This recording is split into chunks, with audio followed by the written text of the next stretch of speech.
Well, as I already began to convey, her legacy of activism was unswerving. There was reference, Beverly just made reference to the Combahee River, and I don't know if that's been discussed today. I imagine perhaps that it has, but that's why the Combahee River Collective, a 20th century, late 20th century black feminist organization that I co-founded in Boston, we chose the name of the river where she had planned and led military action during the Civil War that liberated at least 750 slaves in South Carolina. I've actually been to the Combahee River for one of those films that never got released. We did an interview with me, standing near that beautiful river. But as I said, it's a legacy of struggle. And one of the things about struggle is that it's not ever over or finished.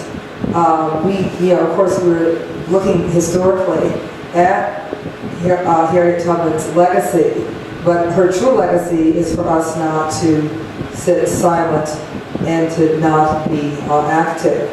I think that there's so many black women whose names are not necessarily well known, who were in her legacy and who were in her spirit. My favorite is Fannie Lou Hamer.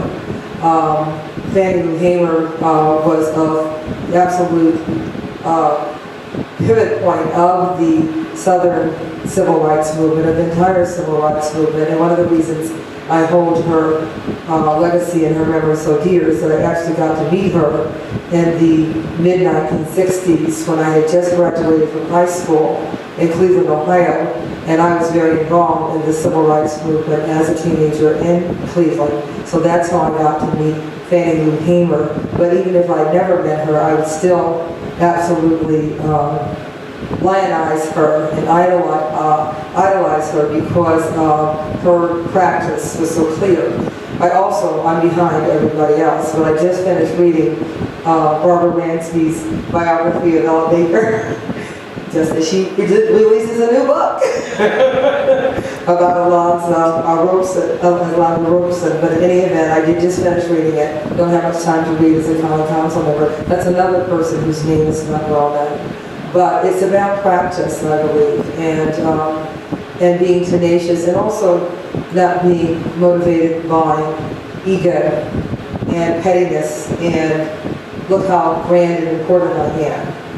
Black women have held up the race ever since our abduction, from our homeland to here, and we have often done it without expecting anything for it except the wonderful treasure of us continuing to survive.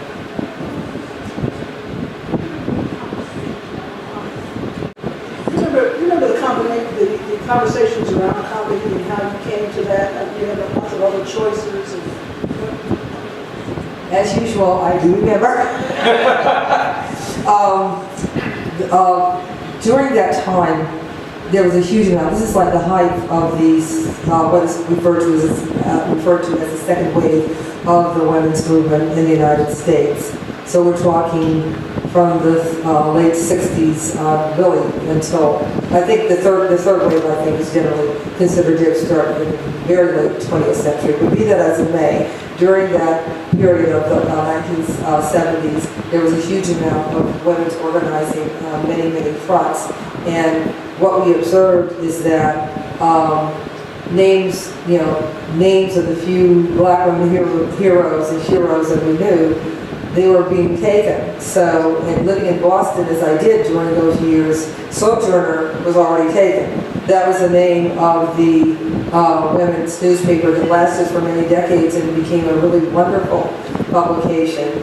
I think, I don't know if there was anything to call 8-IR woman. I mean, there was just a lot of stuff that was already taken, but I had read this wonderful, very short biography of Harriet Tubman that was put out by Leftist Press, and I think it was published by international publishers, very short, and in that book, they talked about the campaign, the successful campaign on the Combahee River.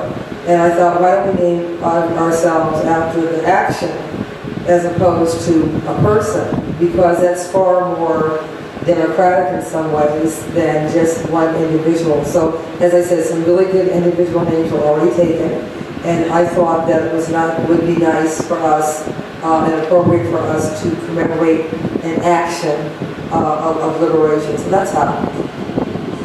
I want to, and I hope some young people in the audience will talk about this. I think it's a real challenge in the contemporary classroom to talk about the legacy of women like Harriet Tubman and make it seem real.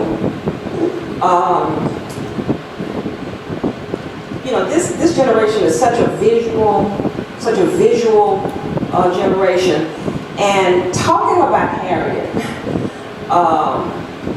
is sometimes, you know, you're very excited and you look out in your class and it's like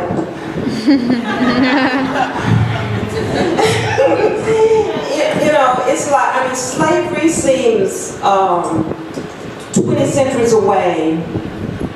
A notion of an underground railroad, I mean, what do you have to talk about to even explain an underground railroad? I don't know what they're doing in K through 12 in terms of any history. So I showed Ida Wells' biography, you know, which is really old, and I really wish that we had more visual material in film because I think that Harriet seems to be inaccessible and unreachable, and someone that is so larger than life and so removed until it's really, really hard, I think, to have Harriet's legacy seem real. And so, I mean, young people can correct me, but that's my experience in the classroom. You know, we're so excited, and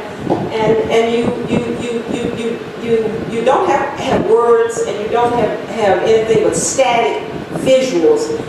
And some of my students will say that she seems like their grandmother. You know, so.